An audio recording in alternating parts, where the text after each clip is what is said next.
Hi అండి, నేను మీ Sandhyarani. Welcome back to our channel ఆహా మన వంటలు. ఫైబర్, ప్రోటీన్, విటమిన్లు, ముఖ్యంగా బి విటమిన్ కలిగి ఉన్న పెసలు, అలసందలు, ఓట్స్తో సమ్మర్లో శరీరానికి చలువ చేసే హెల్దీ దోశని ఎలా తయారు చేసుకోవాలో చూద్దాం.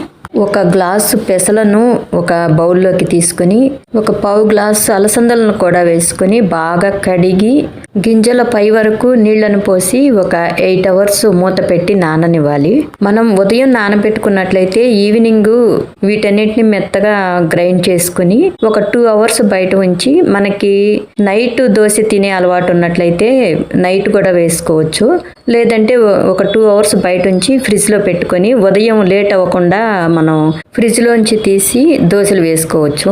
అలసందలు, పెసలు బాగా నాని ఉబ్బాయి చూడండి. వీటిని మిక్సీ జార్లోకి వేసుకొని ఇంకొక పావు కప్పు ఓట్స్ను కూడా వేసుకొని ఇవి మునిగే వరకు నీళ్లను పోసుకొని కొద్దిగా కల్లుప్పేసి వీలైనంత నున్నగా గ్రైండ్ చేసుకోవాలి. మనం పెసలు, అలసందలు పొట్టుతో సహా వేసుకుంటున్నాం కాబట్టి నున్నగా గ్రైండ్ అయితే దోశలు బాగా వస్తాయి అన్నమాట. చూస్తున్నారు కదా, బ్యాటర్ ఇంత నున్నగా రావాలన్నమాట. మనం అప్పటికప్పుడు వేసుకునేట్లయితే అల్లం, పచ్చిమిర్చి, జీలకర్ర కూడా వేసి గ్రైండ్ చేసుకోవచ్చు. ఇవేమీ వేయనట్లయితే 3-4 days వరకు బ్యాటర్ ఫ్రిడ్జ్లో పెట్టుకుంటే నిల్వ ఉంటుంది. పైగా సమ్మర్లో పచ్చిమిర్చి, అల్లం కొంచెం హీట్ చేస్తుంది కాబట్టి అవాయిడ్ చేయడమే బెటరు. ఇప్పుడు కొద్దిగా జీలకర్రని నలుపు వేస్తున్నాను, ఫ్లేవర్ కోసం, డైజెషన్కి ఉపయోగపడుతుంది.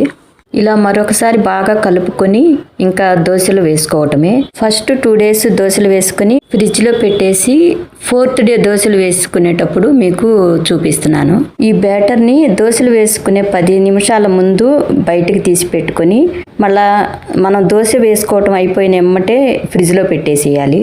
ఇలా చేస్తే పిండి పులిసిపోకుండా ఫ్రెష్గా ఉంటుంది. ఇప్పుడు స్టవ్ పై పెనం పెట్టుకుని బాగా వేడైన తర్వాత పెనంపై కొద్దిగా ఆయిల్ వేసుకుని ఆనియన్తో రుద్దినట్లయితే దోశ అంటుకోకుండా బాగా వస్తుందన్నమాట.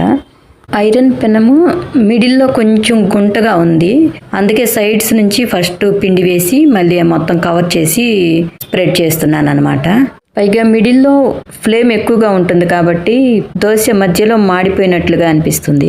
దోశ వేసిన తర్వాత ఒక 2-3 minutes వెయిట్ చేసి టర్న్ చేసుకోవాలి.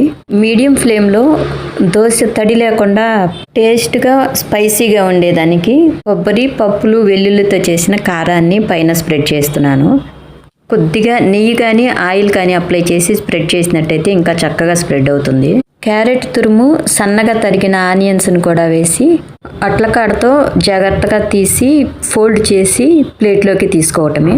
ఇలాగే పిండి మొత్తాన్ని దోశలుగా వేసుకొని ఆనియన్స్, క్యారెట్ తురుముతో గార్నిష్ చేసుకుని కొబ్బరి చట్నీ లేదా పల్లీ చట్నీతో సర్వ్ చేసుకోవటమే.